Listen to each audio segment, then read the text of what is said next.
Hi friends, ఈరోజు మనం చదువుకోబోయే కథ కుక్క కాటుకు చెప్పు దెబ్బ. శ్వేత తల్లి లేని పిల్ల. ఆమె తల్లి చిన్నప్పుడే చనిపోయింది. కూతురి కోసం రెండో పెళ్లి చేసుకున్నాడు సుందరం. కానీ వచ్చిన వనజ సుందరానికి భార్య అయిందే కానీ శ్వేతకి తల్లి కాలేకపోయింది. తర్వాత శ్వేతకి ఓ కూతురు ఓ కొడుకు పుట్టారు. ఆ తర్వాత శ్వేత పరిస్థితి మరి పెనం మీద నుంచి పొయ్యిలోకి పడినట్లయింది. ఆ పిల్లలకి ఆ ఇంటికి జీతం బత్యం లేని పనిపిల్ల, సవతి తమ్ముడు సవతి చెల్లెలకి ఆయమ్మ అయ్యింది. తల్లి లేని బిడ్డ భూమికి కూడా భారం అన్నట్లుగానే గడిచింది శ్వేత బ్రతుకు. తల్లి ఉన్నంత వరకు అల్లారు ముద్దుగా ఆడుతూ పాడుతూ పెరిగిన శ్వేత ఆ తర్వాత తన సొంత ఇంట్లోనే పని మనిషిగా అయిపోయింది. సుందరం నోరెత్తే పరిస్థితి లేదు. ఇదివరకు పులిలా ఉండేవాడు. రెండో భార్య దగ్గరికి వచ్చేటప్పటికి పిల్లిలా మారిపోయాడు. ఇంటి పని అంతా చేయటం, అందరూ తినగా అడుగున మిగిలిపోయిన దానితో కడుపు నింపుకోవటం, ఇంట్లో కుక్కకి కూడా పెట్టాక కానీ శ్వేత తినటానికి వీల్లేదు. అలాంటి కండిషన్స్ పెట్టింది వనజ. వనజ చేతిలో కీలుబొమ్మలా మారాడు సుందరం. ఏదైనా గట్టిగా అంటే సూసైడ్ చేసుకుంటాను అంటుంది. 1-2 సార్లు ప్రయత్నం కూడా చేసింది అతన్ని బెదిరించడానికి. అది నిజమే అనుకుని భయపడ్డాడు సుందరం. దాంతో ఇక వనజ మాటే ఆ ఇంట్లో రాజశాసనం అయింది. సుందరం ఎంత పెద్ద ఉద్యోగం చేస్తున్నా శ్వేత మాత్రం చినిగిపోయిన బట్టలు, చాలని తిండితో బ్రతుకు భారంగా సాగిస్తుంది. వనజ పిల్లలు బ్రాండెడ్ బట్టలు తప్పితే వేయరు. శ్వేతకి మాత్రం రోడ్ల పక్కన ప్లాట్ఫారం మీద అమ్మే బట్టలే తెస్తుంది. అలా గడిచిపోతున్న శ్వేత జీవితం మరో మలుపు తిరిగింది. ఆమెను చదువుకు కూడా దూరం చేసింది వనజ. శ్వేతకి చదువు మీద ఎంతో ఆసక్తి ఉండేది. చదువుకోవాలని కోరిక కూడా ఉండేది. నువ్వేమీ చదివి ఉద్యోగాలు చేసి ఊళ్ళేలవలసిన అవసరం లేదు, నోరు మూసుకొని ఇంటి పని చేసుకో చాలు అని ఇంట్లో పని మనిషిని చేసింది సవతి తల్లి. నాన్న, నేను చదువుకుంటాను నాన్న అంటున్న శ్వేతకి ఏమీ సమాధానం చెప్పలేకపోయాడు. నిస్సహాయంగా ఆమెను చూస్తూ ఉండిపోయాడు. శ్వేత చదువుకుంటానంటోంది వనజ. ఈ రోజుల్లో చదువు లేకపోతే విలువ ఏముంటుంది? రేపు సంబంధాలు కూడా రావు. కనీసం 10th వరకైనా చదివిద్దాం అన్నాడు తల వంచుకొని భార్య దగ్గర. ఇంటి విషయాలు నేను చూసుకుంటాను, మీరేమీ తలదూర్చనవసరం లేదు. అయినా ఆడపిల్లలకి చదువులెందుకు? 5వ తరగతి వరకు చదువుకుంది. మొగుడికి ఉత్తరం రాసి చదువు ఉంటే చాలు. ఇప్పుడు నీ కూతురేమీ చదివి కలెక్టర్ అవ్వాల్సిన అవసరం లేదు. అది పెద్ద చదువులు చదివితే దాన్ని మించిన సంబంధాలు తేవాలి. నువ్వేమీ కోటీశ్వరుడివి కాదు, లక్షలు సంపాదించటం లేదు. అయినా అన్నీ నేను చూసుకుంటానుగా, మధ్యలో మీరెందుకు దూరుతున్నారు? సరే, ఇక ఈ సంసారం గొడవలన్నీ మీరే చూసుకోండి. నేను పిల్లల్ని తీసుకొని మా పుట్టింటికి వెళ్ళిపోతాను అని బెదిరించింది. ఇక నోరెత్తలేదు సుందరం. నిస్సహాయంగా కూతురు వైపు చూశాడు. ఆ చూపుల్ని అర్థం చేసుకున్న శ్వేత తల వంచుకొని వెళ్ళి బావిగట్టున ఉన్న అంట్లు తోముతూ కూర్చుంది. ఇక వనజకు హద్దు ఆపు లేకుండా పోయింది.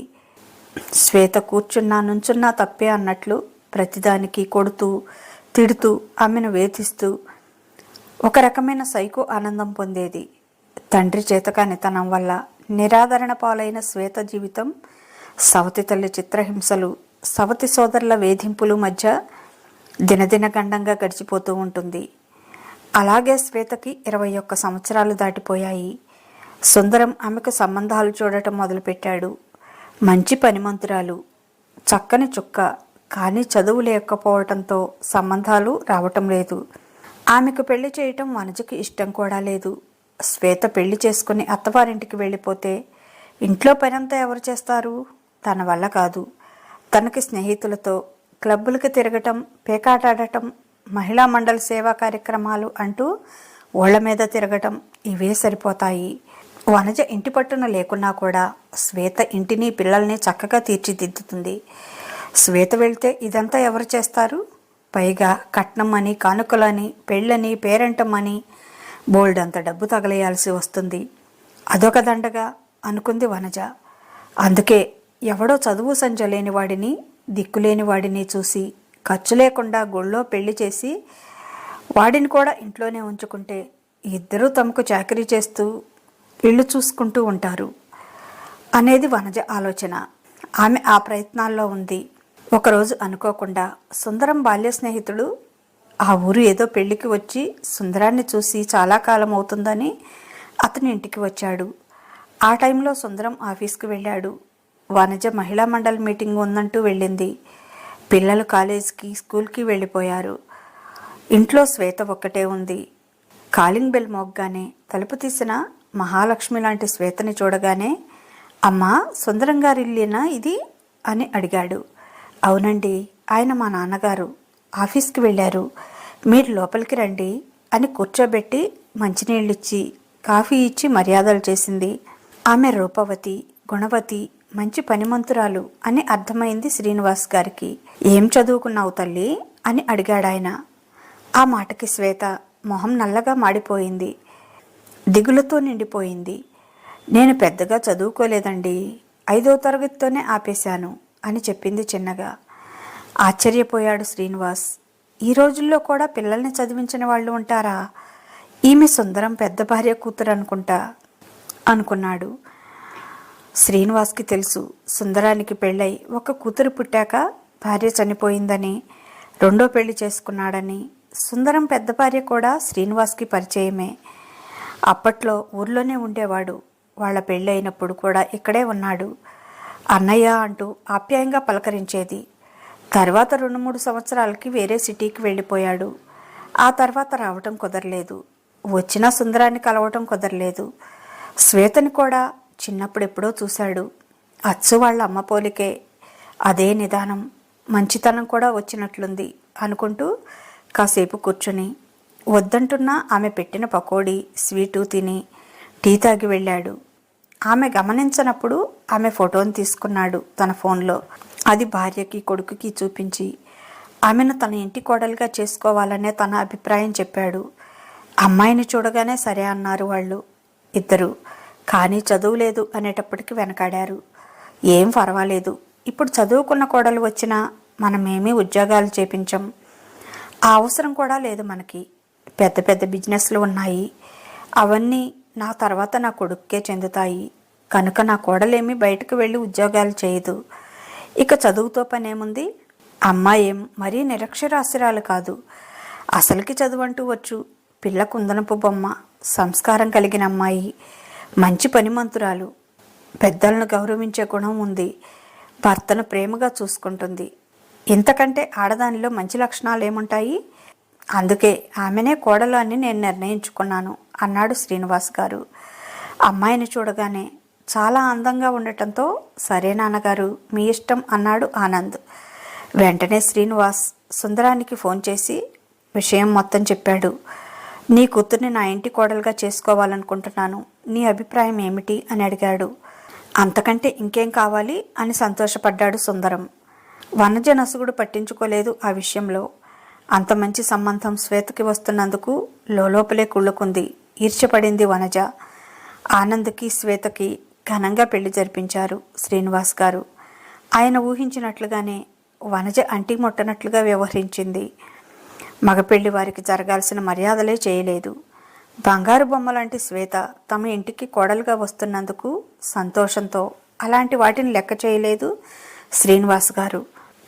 పెళ్లి చేసుకొని శ్వేతని తమ ఇంటికి తెచ్చుకున్నారు. ఆనంద్ శ్వేతల కాపురం చాలా చక్కగా సాగిపోతుంది. శ్వేత లాంటి అనుకోవగల అందమైన అమ్మాయి తన భార్యగా వచ్చినందుకు గర్వపడ్డాడు ఆనంద్. ఊర్లో అందరికంటే తన భార్య అందంగా ఉంటుందని గొప్పగా చెప్పేవాడు. శ్వేత లేకుండా ఒకరోజు కూడా ఉండలేకపోయేవాడు. పెళ్లి కాకముందు 11 గంటలైనా ఇంటికి వచ్చేవాడు కాదు. సూపర్ మార్కెట్ మూసేశాక ఫ్రెండ్స్తో బాతాకానీ కొట్టి వచ్చేవాడు. పెళ్ళయ్యాక బిజినెస్ని కూడా పక్కన పెట్టి 9 గంటలకల్లా ఇంట్లో వాలిపోతున్న కొడుకుని చూసి నవ్వుకొని శ్రీనివాస్ గారు 8 గంటలకల్లా తను షాప్కి వెళ్ళి కొడుకుని ఇంటికి వెళ్ళమని పంపించేవారు. ఇంటికి రాగానే ఫ్రెష్ అయ్యి భోంచేసి వంటగదిలో పని ఉందండి, అత్తయ్య గారు చూస్తున్నారు అంటున్నా పట్టించుకోకుండా శ్వేతని రూమ్లోకి లాక్కుని వెళ్ళేవాడు. ఈ పని నేను చూసుకుంటాలే, వెళ్ళమ్మా అనేది సుశీల గారు కూడా. గదిలోకి రాగానే ఆత్రంగా భార్యని చుట్టేసేవాడు. నేను ఎక్కడికి పారిపోనులేండి, ఎందుకంత ఆత్రం అని నవ్వేది శ్వేత. నీకేం తెలుసు నా బాధ, ఉదయం అనగా వెళ్ళి సాయంత్రం వస్తాను. ఇంత అందమైన భార్యని ఇంట్లో పెట్టుకుని అలా షాపులో కూర్చోవాలంటే ఎంత బాధగా ఉంటుందో. ఇప్పటి వరకు నిన్ను చూడకుండా ఉండాలంటే నాకు ప్రాణం పోయినట్లు ఉంటుంది బుజ్జులు. కానీ తప్పదు కనుక ఉంటున్నాను. నువ్వేమో ఇంటికి వచ్చాక కూడా ఇంకా నేను వంటగదిలో పని చేసుకుంటాను అంటే ఎలాగ డార్లింగ్ అంటూ ఆమెను అల్లేసి ఒళ్ళంతా ముద్దులు పెడుతూ సగం రాత్రి వరకు ఆమెతో రొమాన్స్ చేసి అలసిపోయి పడుకునేవాడు. మళ్ళీ వేకువజామునే మొదలుపెట్టేవాడు. శ్వేత వంటగదిలో పని చేస్తుంటే దేనికోసమో వెళ్ళినట్టు వెళ్ళి వెనక నుంచి కౌగిలించుకొని ఆమె మెడ మీద ముద్దు పెట్టి మీసంతో గిలిగింతలు పెట్టి ఏమీ తెలియనట్లు బయటకు వచ్చేవాడు. డాబా మీదకు వెళ్ళి బట్టలు ఆరేస్తుంటే బట్టలు చాటు చేసుకొని ఆమెను తన కౌగిట్లో బిగించి ముద్దులతో ముంచెత్తేవాడు. ఆమె బావి దగ్గర బట్టలు ఉతుకుతున్నా, అంట్లు కడుగుతున్నా, ఏదో పని ఉన్నట్టు అక్కడక్కడే తిరుగుతూ ఆమె సౌందర్యాన్ని చూసి సంతోషపడేవాడు. అలా ఇంట్లో ఉన్నంతసేపు కాలు కాలిన పిల్లిలా శ్వేత చుట్టూతా బుజ్జులు బుజ్జులు అంటూ తిరుగుతూనే ఉండేవాడు. ఇద్దరూ ఎంతో అన్యోన్యంగా ఉండేవారు. ఎక్కడికి వెళ్ళినా జంట పక్షుల్లా ఇద్దరూ కలిసే వెళ్ళేవాళ్ళు. ఎంతైనా నువ్వు అదృష్టవంతుడివిరా ఆనంద్ అని ఎవరైనా అంటే తెగ మురిసిపోయేవాడు. తానే లోకంగా తన చుట్టూ తిరిగే భర్తను చూసి మురిసిపోయేది శ్వేత. శ్రీనివాస్ గారు, సుశీల గారు ఆడపిల్లలు లేకపోవటంతో శ్వేతని కోడలుగా కాకుండా కూతురుగా చూసుకున్నారు. తనకి తల్లి ప్రేమ, తండ్రి ఉన్న అందించలేని ప్రేమ అత్తమామల దగ్గర దొరుకుతుంటే సంతోషంతో పొంగిపోయింది శ్వేత. అత్తమామల్ని తల్లిదండ్రుల కంటే ఎక్కువగా చూసుకునేది. వాళ్ళందరూ అరమరికలు లేకుండా హాయిగా ఉంటున్నారు. 5 ఏళ్లు గడిచేటప్పటికి 2 పిల్లలతో వాళ్ళ సంసారం హాయిగా నడుస్తోంది. సుశీల, శ్రీనివాస్ గారు మనవడు మనవరాలతో ఆడుకుంటూ సంతోషంగా ఉన్నారు. ఆనంద్కి కూడా శ్వేత అంటే ఇష్టమే, పిల్లలంటే ప్రాణమే, బాగానే ఉండేవాడు. ఇంకో 2 ఏళ్లు గడిచాయి. సడన్గా ఏమైందో ఆనంద్ ఈ మధ్య రాత్రిళ్ళు చాలా లేటుగా రావటం, అప్పుడప్పుడు తాగి రావటం మొదలుపెట్టాడు. తల్లిదండ్రులు హెచ్చరించారు, అయినా తన పందా మార్చుకోలేదు. తాగి రావటమే కాకుండా శ్వేతని కొట్టడం, తిట్టడం మొదలుపెట్టాడు.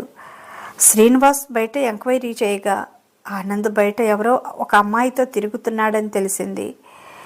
ఆ అమ్మాయి మోజులో పడి బిజినెస్ని నిర్లక్ష్యం చేశాడు. ఈ తాగుడు, పేకాట, బిజినెస్ సరిగ్గా చూసుకోకపోవటం, అర్ధరాత్రి అపరాత్రి ఇంటికి వచ్చి శ్వేతని నోటికి వచ్చినట్లు తిట్టడం, కొట్టడం లాంటి విపరీతాలు చేస్తున్నాడు. కోడల మీద చెయ్యెత్తావంటే ఊరుకోము, అది మాకు కోడలే కాదు కూతురు కూడా అని స్ట్రాంగ్ వార్నింగ్ ఇచ్చారు శ్రీనివాస్, సుమతి గారు. శ్రీనివాస్ గారు, సుమతి గారు ఆనంద్ను కూర్చోబెట్టి అతనికి మంచిగా చెప్పారు. ఈ చదువురాని ముద్దుని బలవంతంగా నా మడకేసి కట్టారు. నాకేం తక్కువ, చదువుకున్నాను, అందంగా ఉంటాను. నాకు మంచిగా చదువుకొని మోడర్న్గా ఉండే అమ్మాయిలు నచ్చేవాళ్ళు. మీ స్నేహితుడి కూతురని ఈ పాత చింతకాయ పచ్చడిని నాకు కట్టబెట్టారు. దీన్ని చూస్తే నలుగురిలోకి వెళ్ళి ఏం మాట్లాడాలో తెలియదు. పొట్టకొస్తే అక్షరం మొక్కలేదు. 10 మందిలోకి వెళ్తే నాకు చాలా షేమ్ అవుతుంది అని తల్లిదండ్రుల మీద ఎదురు తిరిగాడు.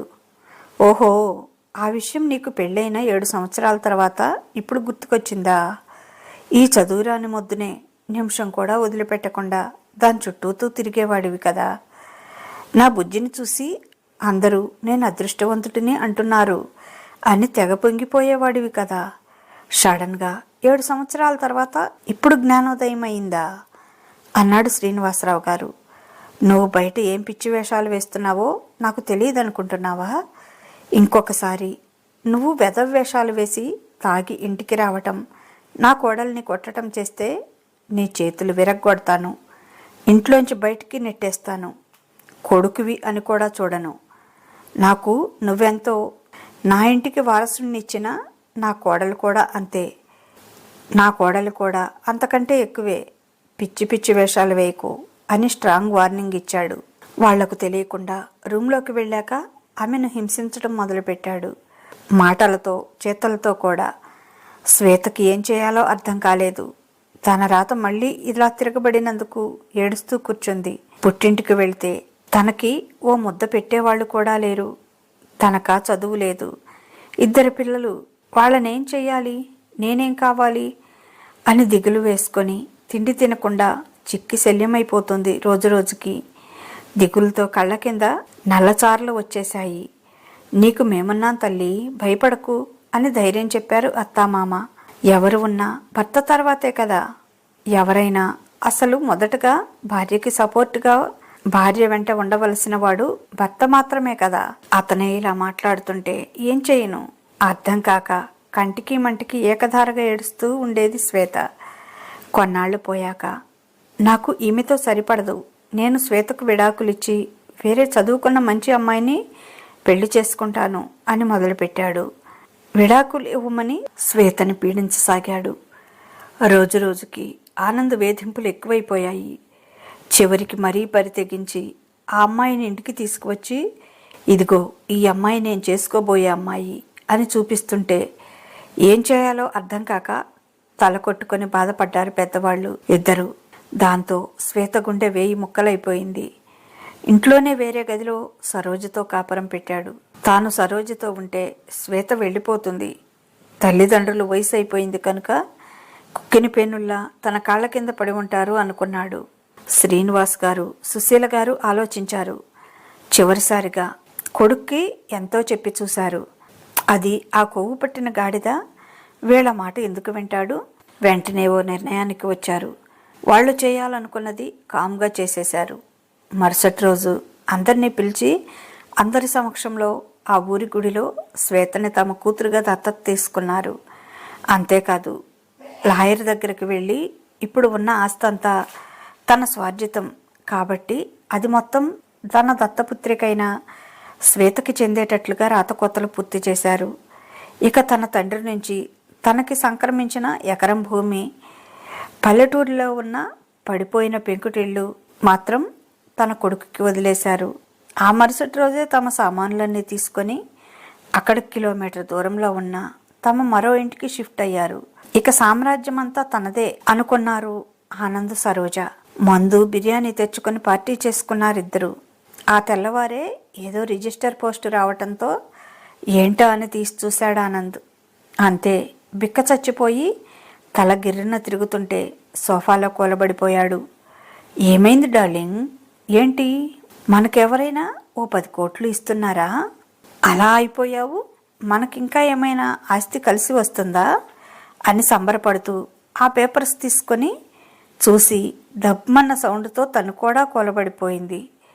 దానిలోని సారాంశం ఏమిటంటే, తన యావదాస్తి తన స్వార్జితం కనుక దానిని తన ఇష్టపూర్వకంగా తన దత్తపుత్రికైన శ్వేతకి రాసి ఇస్తున్నట్లుగా తాతల కాలం నుంచి తమకి వస్తున్న 1 ఎకరం ల్యాండ్, పల్లెటూరులో పడిపోయిన పెంకుటిల్లు తన కొడుకుకి వదిలేస్తున్నట్లు వారం రోజుల్లోపు ఆనంద్, అతనితో సహజీవనం చేస్తున్న సరోజ నా ఇంటిని వదిలిపెట్టి వెళ్ళాలని, లేనిచో చట్టపరమైన చర్యలు తీసుకోబడతాయని దాని సారాంశం.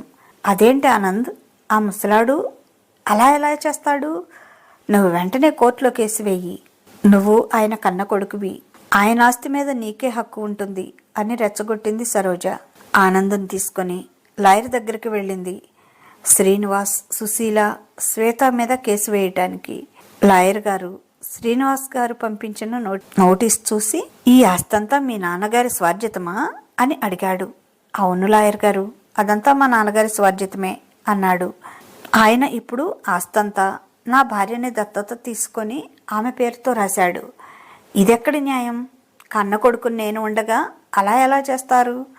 అందుకే మేము వాళ్ళ మీద కేసు వేయాలి అనుకుంటున్నాము అని చెప్పాడు. నీ భార్య పేరుతోనే కదా రాసింది, నీకేమైంది? నీ భార్య పేరుతో ఉంటే ఏమి, నీ పేరుతో ఉంటే ఏమి, కాగితాల మీదే కదా పేరు ఉండేది అన్నారు లాయర్ గారు. ఆనంద్ విషయమంతా తెలిసిన లాయర్, ఆ కేసేమో కానీ నువ్వేదైనా కేసు వేస్తే, ఏదైనా పిచ్చి వేషాలు వేస్తే ముందు జైలుకు వెళ్లాల్సి ఉంటుంది. ఎందుకంటే నీ పెళ్ళామే కనుక నువ్వు చాలా హింస పెడుతున్నావని ఒక కేసు కనుక వేసిందనుకో, ముందు నిన్ను తీసుకువెళ్ళి బొక్కలో వేస్తారు. భార్య ఉండగా ఆమెను వదిలేసి మరొక ఆమెతో నువ్వు సహజీవనం చేస్తున్నావంటే పోలీసులు ఊరుకుంటారనుకుంటున్నావా? జడ్జి నీకు ఆస్తి మొత్తం రాసిస్తాడనుకుంటున్నావా? నో, నెవర్, అలా జరగదు. అయినా అది మీ నాన్నగారి స్వార్జితం అని నువ్వే చెప్తున్నావు. ఆయన దత్తపుత్రికే కాదు, ఏ దారిన పోయే దానయ్యకైనా ఇచ్చే రైట్స్ ఉన్నాయి ఆయనకు. అదేమి నీ తాతాతండ్రుల నుంచి వారసత్వంగా వస్తున్న ఆస్తి కాదు. నువ్వు కేసు వేస్తే నీకు మనీ దండగ తప్ప రూపాయి రాదు. అనవసరంగా పిచ్చి వేషాలు వేయకుండా నీ భార్య నీ తల్లిదండ్రుల కాళ్ళు పట్టుకో, క్షమించమని అడుగు. వాళ్ళు క్షమిస్తే నువ్వు అదృష్టవంతుడివి, లేకపోతే నీ కర్మ అని చెప్పాడు. తల వేలాడేసుకుని ఇంటికి వచ్చారిద్దరు. ఈ ముసలాడికి ఇదేం పోయే కాలం? అయినా కొడుకును వదిలిపెట్టి కోడలికి ఆస్తి రాస్తారా? కోడల మీద మనసు పడ్డాడేమో, లేక ముందే ఇద్దరికీ సంబంధం ఉందేమో అని నోటికి వచ్చినట్లు వాగుతూ ఉంది సరోజ. అంతే, ఆమె చెంపలు చెళ్ళుమన్నాయి. ఏం వాగుతున్నావు నువ్వు? మా నాన్నని నా భార్యని కలిపి చెడుగా మాట్లాడతావా? నీ ప్రాణం తీస్తాను. అది దేవతే, నీలా పరితెగించింది కాదు. ఆయన మా నాన్న. కోడల్ని కూతురులా చూసుకుంటారు. మా అమ్మ నాన్న ఇప్పుడు నిజంగానే కూతుర్ని చేసుకున్నారు. పిచ్చి పిచ్చిగా వాగావంటే నరికేస్తాను అన్నాడు. అంతేలే, నీ ప్రతాపమంతా నా మీదే. అసలైనా నన్ను కొట్టడానికి నువ్వెవరివి? నువ్వేమైనా నా కట్టుకున్న మొగుడివా? దమ్మిడికి తికాణా లేని వెధవి నన్నే కొడతావా? నాకు లేవా చేతులు అంటూ శ్రీనివాస్ చెంపలు వాయించింది సరోజ. నాకు నువ్వు కాకపోతే ఇంకొకడు. తాళి కట్టిన మొగుడినే వదిలేసి వచ్చాను. నువ్వెంత? అయినా ఆస్తి లేని నువ్వు గడ్డి పరకతో సమానం. నిన్ను నేనేం చేసుకుంటాను అంటూ అతన్ని దులిపేసి తన పెట్టె తీసుకొని చక్కా వెళ్ళిపోయింది. ఇలాంటి దానికోసమా దేవతలాంటి నా భార్యని వదిలేసుకున్నాను? నేను కొడుతున్నా తిడుతున్నా కనీసం పైకి నోరెత్తి మాట్లాడేది కాదు. ఎప్పుడూ ఎదురు కూడా చెప్పేది కాదు. అమ్మా నాన్న నన్ను అరిచేవాళ్లే తప్ప నా బుజ్జమ్మ నన్నెప్పుడూ నోరు జారి మాట్లాడలేదు అని తలపట్టుకొని కూర్చున్నాడు. తల్లిదండ్రుల దగ్గరకు వెళ్ళి వాళ్ళ కాళ్ళ మీద పడ్డాడు. నువ్వు పట్టుకోవాల్సింది మా కాళ్ళు కాదు, నీ భార్య కాళ్ళు. తను నిన్ను క్షమిస్తే మాకేమీ అభ్యంతరం లేదు అన్నారు శ్రీనివాస్ సుమతి కొడుకు మీద ఎలాంటి కనికరం లేకుండా. వెళ్ళి భార్య కాళ్ళు పట్టుకొని, బుజ్జులు నాకు బుద్ధి వచ్చిందే. నా డబ్బు చూసి వచ్చిన దాన్ని చూసి అది చూపించేది నిజమైన ప్రేమ అనుకున్నాను. నీ ప్రేమని అర్థం చేసుకోలేకపోయాను. నా మనసు నా బుద్ధి గడ్డి తింది. నన్ను క్షమించు బుజ్జమ్మా అంటూ శ్వేత కాళ్ళు పట్టుకున్నాడు. అయ్యో ఇదేంటి నా కాళ్ళు పట్టుకుంటారు? లేవండి ముందు అంటూ భర్తను లేపింది. తనకు జరిగిందంతా మర్చిపోయింది. ఏడుస్తున్న అతను కళ్ళు తుడిచి, ఊరుకోండి, మీ తప్పు మీరు తెలుసుకున్నారు, నాకంతే చాలు అంది. నాకు మాత్రం చాలదు, మాకు మాత్రం చాలదు. మళ్ళీ ఏదైనా వెధవేషాలు వేసినట్లు ఉంటే ఈసారి క్షమించడాలు ఉండవు అని స్ట్రాంగ్ వార్నింగ్ ఇచ్చారు శ్రీనివాస్ గారు. ఇకపైన నా ఆస్తి అంతా నా కోడలి పేరుతోనే ఉంటుంది. నువ్వు నా కోడలు చెప్పినట్లే నడుచుకోవాలి. కాదు కూడదు అని తోక జాడించావంటే తోక కత్తిరిస్తాను అని చెప్పారు. సరే అని బుద్ధిగా తల ఊపాడు. ఆకలవుతుంది బుజ్జమ్మ అన్నాడు భార్యను చూసి. వెంటనే అతన్ని తీసుకువెళ్ళి కడుపు నిండా భోజనం పెట్టింది. ఇంటి భోజనానికి బయట భోజనానికి తేడా తెలిసి వచ్చింది ఆనంద్కి. కడుపు నిండా తిని భార్య కౌగిల్లో ప్రశాంతంగా నిద్రపోయాడు చాలా రోజుల తర్వాత. ఇంకెప్పుడు బయట భోజనం జోలికి వెళ్ళలేదు. ఇదండి కథ. ఎలా ఉంది? మీకు నచ్చిందా? మీకు కనుక నచ్చితే ఓ చిన్న కామెంట్ ద్వారా మీ అభిప్రాయాన్ని తెలియచేయండి. అలాగే ఈ కథ నచ్చితే ఓ చిన్న లైక్ కూడా ఇవ్వండి. మనస్మిత స్టోరీస్ మాటే మంత్రం ఛానల్స్ని సబ్స్క్రైబ్ చేసుకోండి. మీకు తెలిసిన వారికి షేర్ చేసి వారితో కూడా చదివించండి. ఇక ఉంటాను. బాయ్. మీ లక్ష్మీ ఘంట.